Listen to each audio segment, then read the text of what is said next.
Well, hello again. My name is Alex Eames from the Coast Guard Academy Admissions Office. I'm the Associate Director for Volunteer Programs, and this is the Coast Guard Academy Admissions Partner Orientation. So we have a couple of our admissions partners here online with us today, and may have some others join us shortly. And as we go through the presentation today, I ask that anyone just kind of chime in with any questions using the instant messaging feature on the lower left-hand corner of your screen. We are going to cover some basic topics today about the partner program, maybe go into a little bit more in detail on the program itself and on the academy.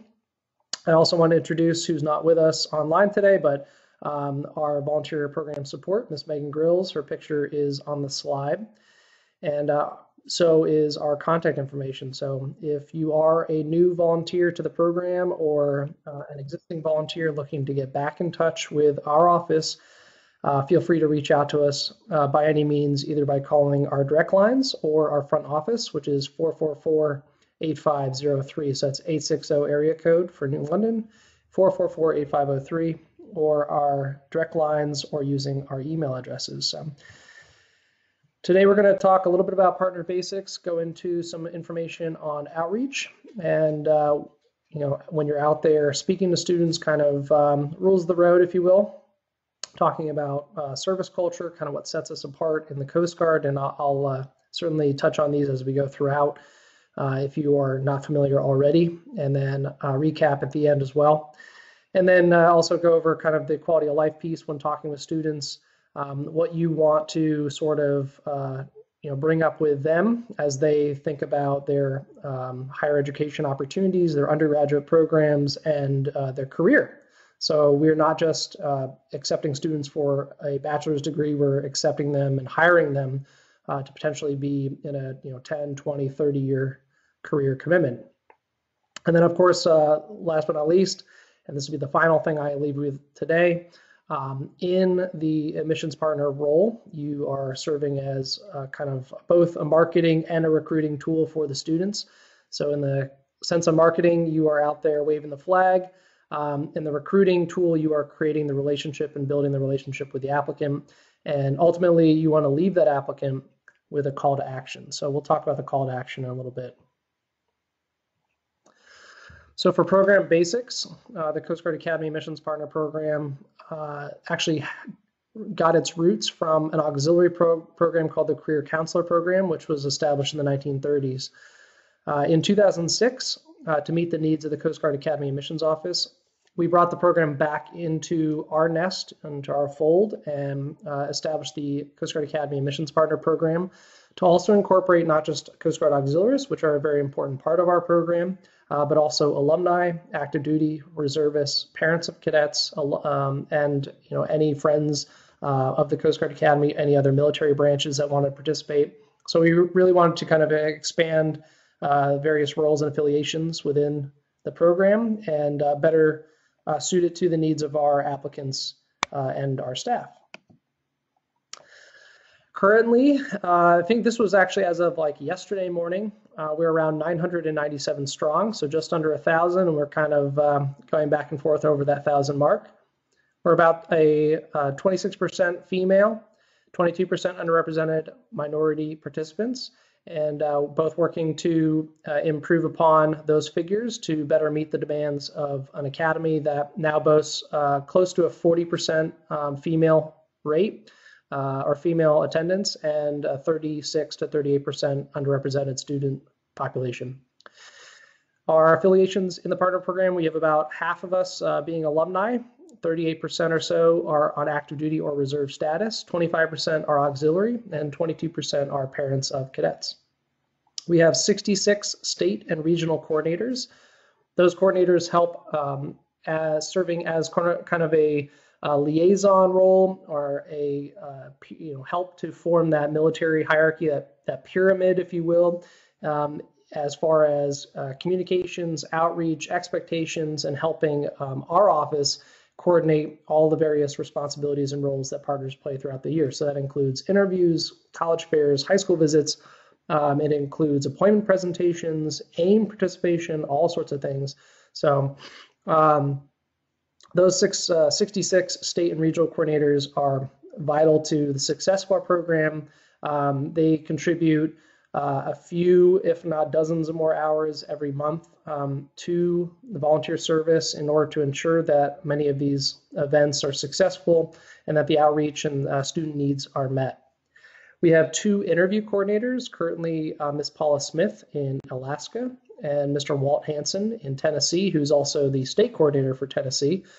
They help us to organize and outreach with all students who we've identified for interviews.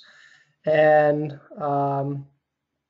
so for just to kind of give you facts and figures, this past year, we had nearly 750 interviews conducted. 2/3 of those interviews were conducted by admissions partners. So absolutely tremendous efforts there.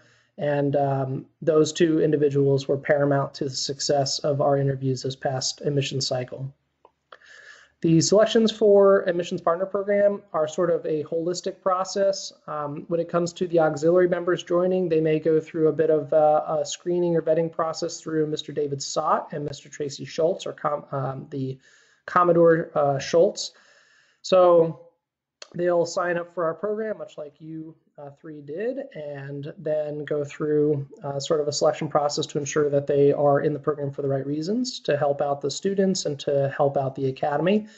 It is needs-based, so based on our limited resources, we do kind of base our partner needs on geographic availability, so kind of where you are.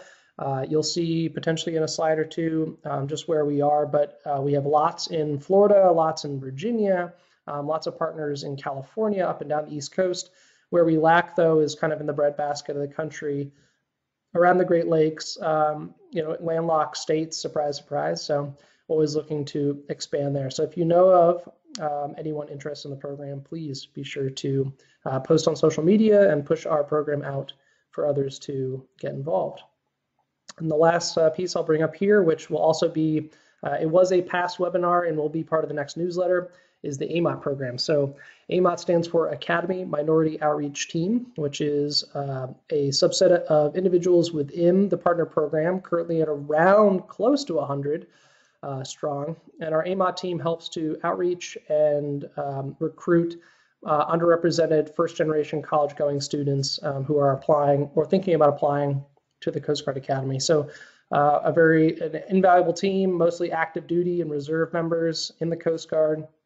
And we look to expand upon our AMOT program to bring further opportunities to students around the country. So like I stated, this is a map last updated in fall of 2018, but it kind of gives you a general sense of where the majority of our volunteers are located. As you can see, Florida, California kind of lead the way, but Virginia is not close behind. Maryland as well has a good, robust program. All up and down the East Coast, we do very well. If anyone knows anyone in North Dakota, let me know. I'd love to find someone there, but currently, right now, we have 1 partner between the 2 Dakotas and our 1 volunteer in Montana. So with that, it is still very impressive that we are able to appoint at least 1 student from every single state in the union every single year. So that included this year. We do have a North Dakota representative in the class of 2023, as well as Montana. So as you get started in the partner program, the first thing you're going to want to do, which if you haven't already, you'll receive a welcome aboard package. And shortly after that, you should also receive your name tag and your admissions partner shirt. So here in this picture, I have a representation of kind of what this whole package looks like. Once you get completely outfitted and are able to set up for events such as college fairs or service academy events or any sort of outreach recruiting event in general. If you are interested in tablecloths or tabletop displays, supply is limited, but if you do have a need and would like to request one, you just have to email us, either Megan Grills or myself, and our information can be found online at the partner website, uscga.edu/partners. So you'll get that name tag. I'm wearing mine right now. I'm actually sporting a throwback, an older shirt here. But every shirt has a different logo next to the Academy logo. And what I ask is that everyone cover up any other logo on your shirt with your admissions partner name tag. So that would be the appropriate way to wear it. So if you see mine, you just see the Coast Guard Academy logo and the Coast Guard Academy emblem, and then my name tag. So that's kind of the appropriate way to wear that. Any female partners are welcome to wear skirts instead of pants, and whatever you're comfortable in. I ask that they try to be khaki, but I understand that sometimes access to khaki is a little bit difficult and not very appealing. So grays, dark blues, whatever looks professional, as long as you're in kind of the admissions partner polo shirt provided, or a blazer blouse kind of combination to keep the professional appearance going. You will get that welcome aboard package. It has a number of materials in it that should be helpful to you, and will also include instructions on how to go in and place any material orders if you do need something for a college fair or high school visit. The DVD PowerPoints, those are optional. I am working on developing a professional PowerPoint just for the use of admissions partners, and that will be posted online shortly. The DVD currently is outdated. I would honestly prefer that you use YouTube videos. I know it sounds funny, but some of our best videos out there right now are using the streaming services. So if you go onto YouTube, type US Coast Guard Academy, you'll find it's usually like the 4th or 5th item down. You'll see our Academy crest. It says US Coast Guard Academy. In that, living in that, are amazing videos from Suave Summer, Ames, Coast Guard Careers, lots to cover there. So I recommend you go in and view those and share those with students when you're out working with them in the field. And then, of course, order materials online, the USCGA.JAD orders. Now, we have been working to switch this for a while now, and it looks like it's going to happen. So just stay tuned, and I will provide further updates if any change occurs in where you would order materials from. The next thing you're going to want to do is get in touch. So you're going to want to reach out to our office with any questions. You're going to want to reach out to your regional admissions officer. They can be found online at uscga.edu. Go to the admissions page, and the admissions dropdown has admissions officers front and center. You can find out who is representing your region. You're going to want to get in touch with your state and regional coordinator. Just kind of introduce yourself, let them know your availability and best ways to get a hold of you. You may or may not hear from your coordinator often. Some respond right away, some respond often. Coordinators like Scott McNary and Carlene and David Smith in Illinois and Scott McNary in Maine, they will send out monthly updates. They'll include me on those, so I get to see those go out. Other partners do the same, but may not include me on a CC line. But if you don't hear anything, one reason why at the moment is we're going into our kind of down season. So it does get quiet into June, July, August, and then mid-August to the beginning of September, it'll ramp back up again. So you may start to see more outreach items from those folks. Maybe more interviews will start to pop up in early September. And that will really kick off the admissions cycle. So September, October, and then the beginning of November, there is a huge peak in activity with college fairs and interviews. And we've already seen, if you hear a dog barking, that's my dog. And we've already seen a large number of invitations come in for those college fairs. The interview coordinators will reach out to you through your state coordinator, so you don't have to worry about too much about getting in touch with them. And then AIM planning staff. So I'll be taking a larger role in AIM planning for future years, and working alongside John and Carol Johnson to ensure that we have robust AIM staff and that we have good turnover with new members participating to give folks the opportunity to contribute to the AIM program. And then schools and students. So we see you as the local expert for your region, your state, your city, wherever it may be. So reaching out to schools is paramount. You are in the role of of marketing, you're in the role of recruitment. So in the marketing role, it's, like I stated, waving the flag, it's going out there, it's sharing the name of the Coast Guard and Coast Guard Academy. And there may be a school right down the street from you that is local to you, that's known to you, that you want to make sure that we have a presence at, and that's fantastic.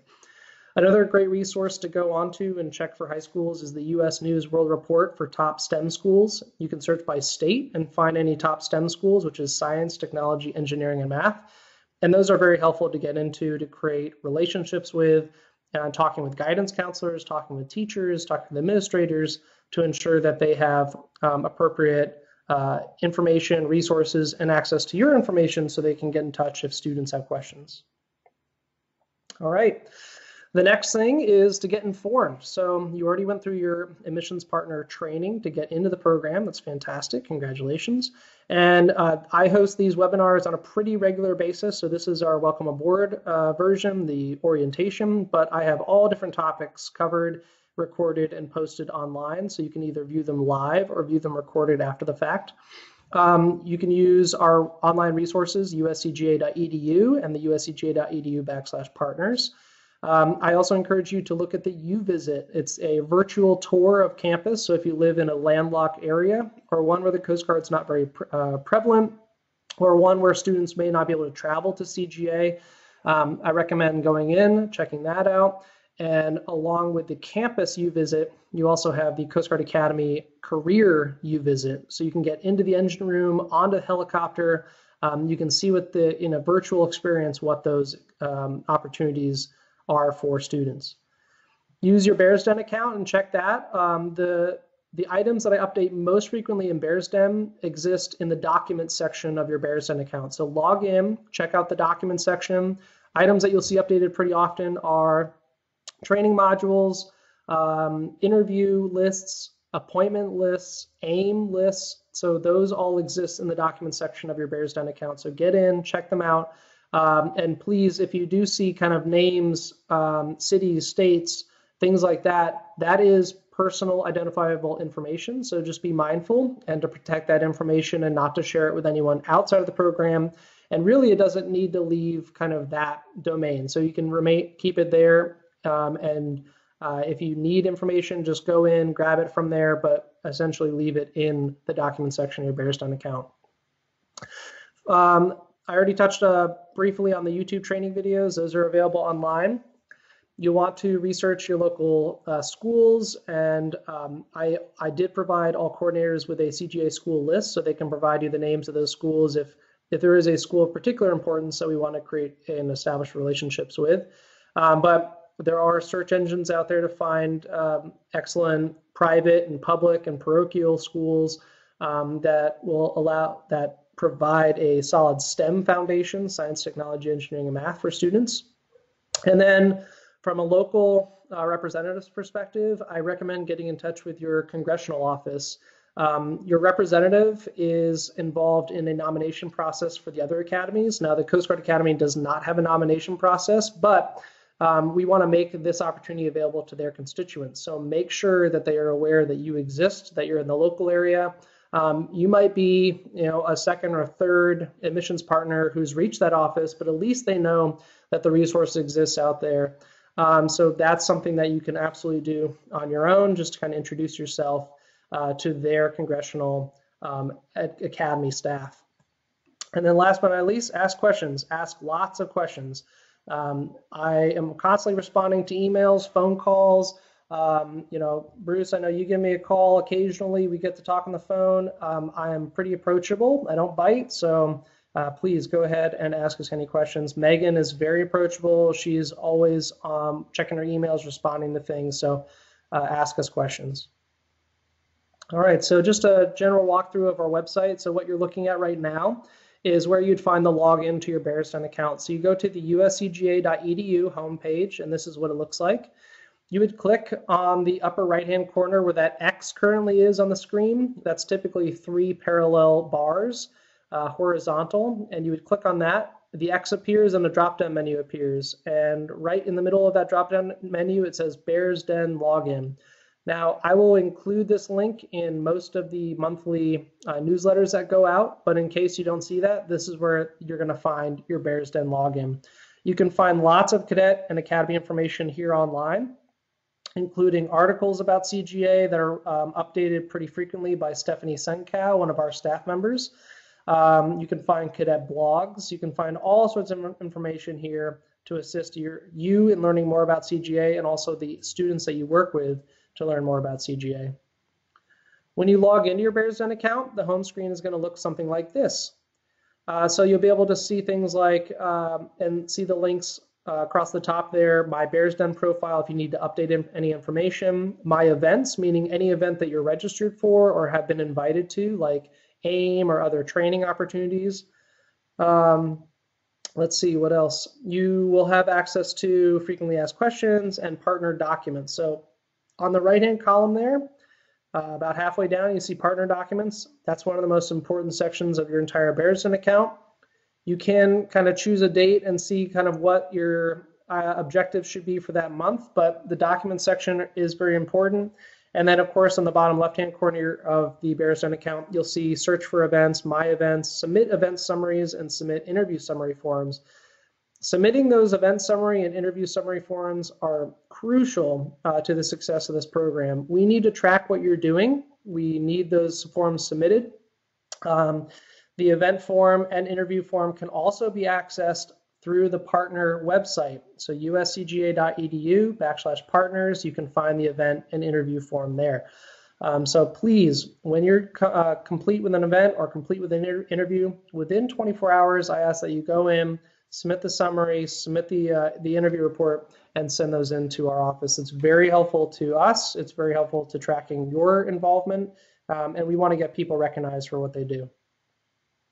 All right, last but not least on the list of kind of what to do here is to get involved. So what can you do? I know I get lots of questions about this. Folks are like, hey, I'm reaching out to my coordinator and they're not really getting back to me. Well, that's okay. The coordinator is an important piece, but it's not, they're not the key piece. There's lots that you can do without input or involvement from the state or regional coordinator.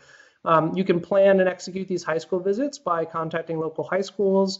You can attend college fairs and ask them if they have college fairs that are upcoming. You can be a representative at a Coast Guard or auxiliary event. For instance, coming up in July at Grand Haven in Michigan, we have the Coast Guard Day. It's a giant festivity. The festival goes for a week, but for one of those days, we're going to have admissions partners present to give an admissions presentation, help with tours, and to work with students interested in learning more about us. You can get in touch with those congressional offices and learn about Service Academy events. You can get in touch with your admissions officer and ask if there's any events that are up and coming in your state or any congressional events up and coming.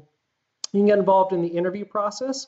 Now, if you're not hearing anything from your state or regional coordinator and you want to be involved in a national phone or video teleconference interview pool, we can certainly add you to those lists. Just get in touch with me if that's something you're interested with, and we will make sure we facilitate that for you. You can give out appointment presentations, so you can volunteer for appointment presentations. Maybe you worked with a student in the interview and they were appointed and they want you to present the appointment. Now, this is your time to shine. You get to go up. We have a speech for you, and you get to present that appointment valued at almost $400,000 to that student. It's most oftentimes the largest scholarship presented. So those are a lot of fun and very worthwhile. You can get involved with admissions workshops. Sometimes myself or other admissions officers will travel to your local region. For instance, I will be in Orlando, Florida this summer, and I am planning an admissions workshop on August 23rd in Orlando. So I've already invited students to that. I've got about 30 people registered, and we'll see how successful that can be. But I encourage partners to show up, participate, and join in on the fun. Eagle events are another great opportunity. Eagle goes out all over the world, and they offer tour opportunities, and when they pull in somewhere, that's a great opportunity to get students in your local area to the Eagle to see it, to ask questions, and to learn more. I would say to continuously check, or whenever you're available, or on at least a monthly basis, check our calendar. So uscga.edu/admissions. Check out, schedule a tour, schedule a visit, and look at our event calendar. You can also access the event calendar through your Bearsden account and see if there's anything going on in your state.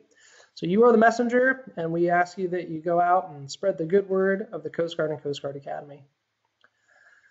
So I want to present some facts and figures. Now, the 2018 to 19 data I believe I have on the next slide is somewhat current, but this gives you a good sense of where we've come over the last few decades, or a few years, excuse me.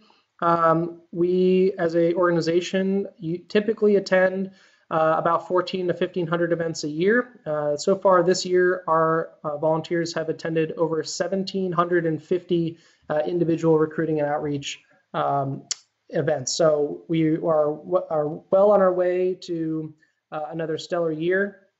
And as you can see in the past, we've been involved with quite a bit around the country.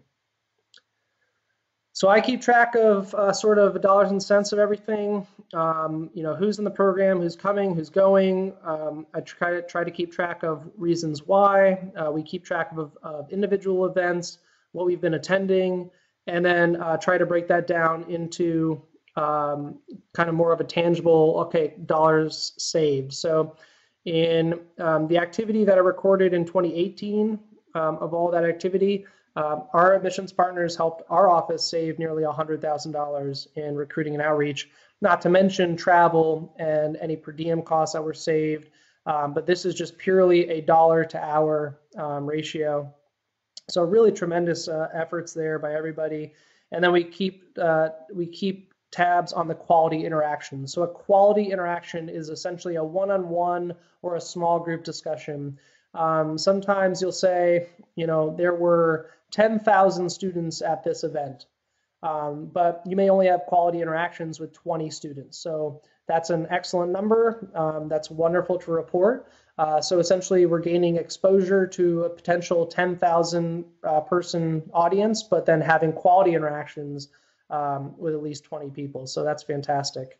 And I know that we're closing in on our half-hour mark here. I'm nearly done, and we'll wrap this thing up. So I had already mentioned to report your activity.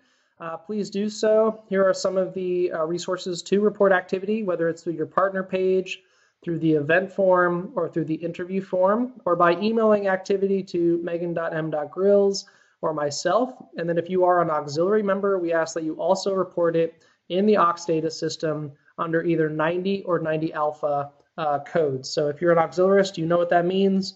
And if you're an auxiliarist, you do have to report in both locations. So report the event form and report in Aux data. I did want to quickly touch on some cadet basics before I log off with you all today so that I can answer any questions if anything comes up there. This slide kind of generalizes things going on at CGA. On the right hand, the pictures there, you've got the Corps of Cadets flag at the top, just the bottom portion of that flag. You have 8 companies, Alpha through Hotel Company, and their flags. You have the cadet shoulder boards and shield combinations. So the green all the way to the right is a 4th class cadet, that's a freshman. Red is sophomore with 1 stripe on the shoulder board. White is junior with 2 stripes on the shoulder board. And the blue is a senior or a 1st class cadet with 1 horizontal stripe on the shoulder board. And then the various horizontal stripes added to that indicate that the cadet is involved in a higher leadership position. So whether they are a department head, a division head, an executive officer of a company, a commanding officer of a company, a regimental staff member, or the regimental commander indicates the number of stripes on the shoulders. Currently, our campus is 103 acres along the Thames River in New London, Connecticut, with a student body of over 1,000 cadets. I already stated our cadet female and underrepresented student population. For academics, we have 9 academic majors. Students take around 19 credit hours a semester. And the Monday, Wednesday, Friday is a class schedule. Tuesday, Thursdays are lab schedules. So they'll do one of their science labs or a nautical science lab, which can also include going out on a boat and actually navigating. Everyone graduates with a Bachelor's of Science degree.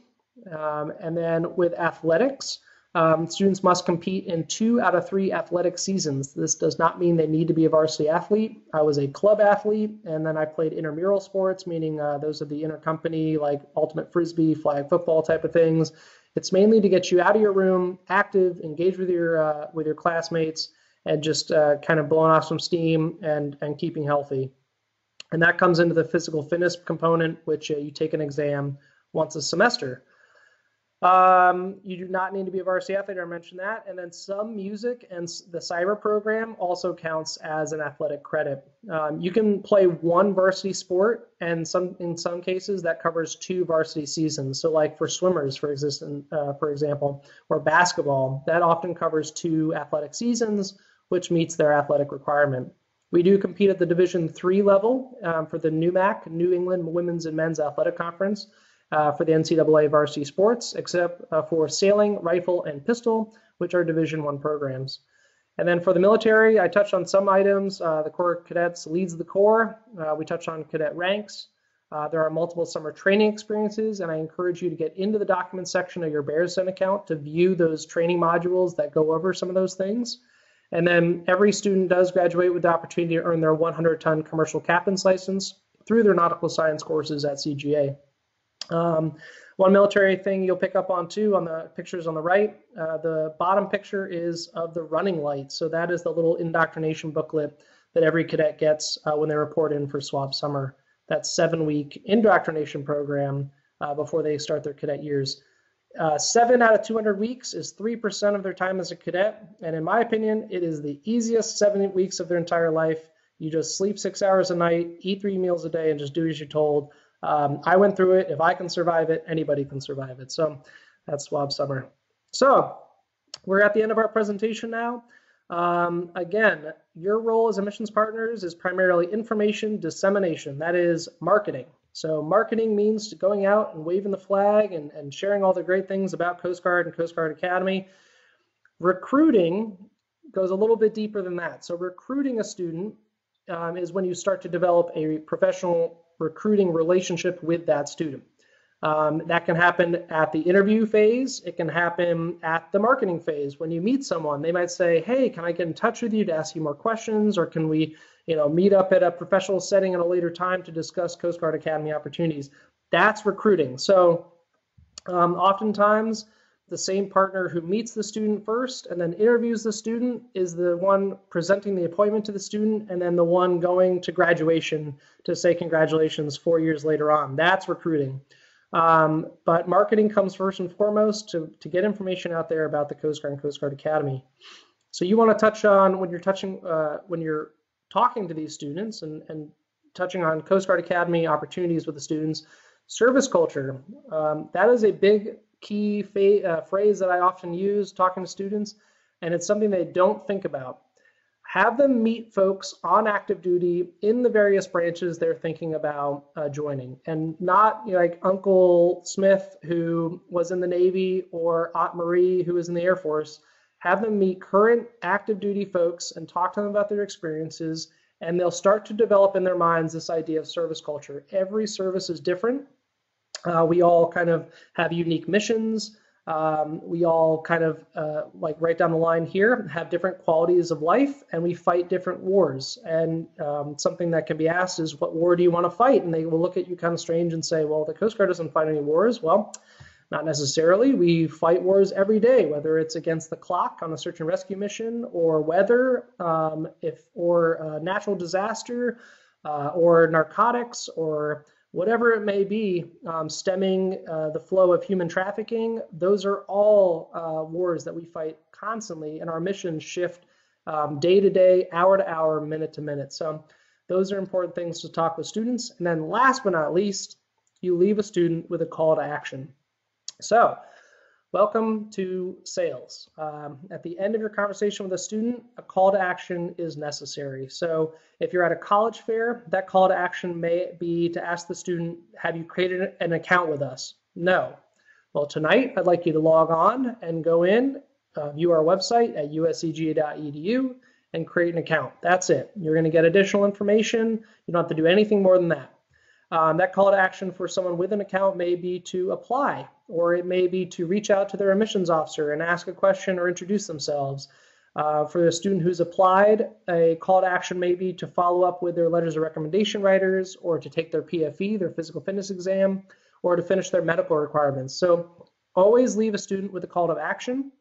And if you get that student to write down the call to action, they are way more likely to actually complete it on the back end. So that essentially wraps up my presentation today. I leave you with that call to action. And my call to action for our admissions partners is to go out now that you are new to the program, introduce yourself to your state or regional coordinator, who you can find the list of in the document section of your Bears Den account. So that's going to require you to log into your Bears Den account, find the document section, find the list of regional and state coordinators, find yours, and then reach out to them to introduce yourself.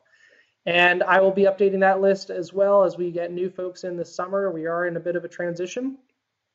So I do appreciate everyone's attention today. If you have any questions, I will take them at this time. You're welcome to use the instant messaging feature. It's the thought bubble on the lower left-hand corner of your screen. You'd click on that, and then you should be able to type into an instant messaging chat box to ask me any questions. I'll remain online for another couple minutes. At this point in time, I will stop recording, and if no one has any questions,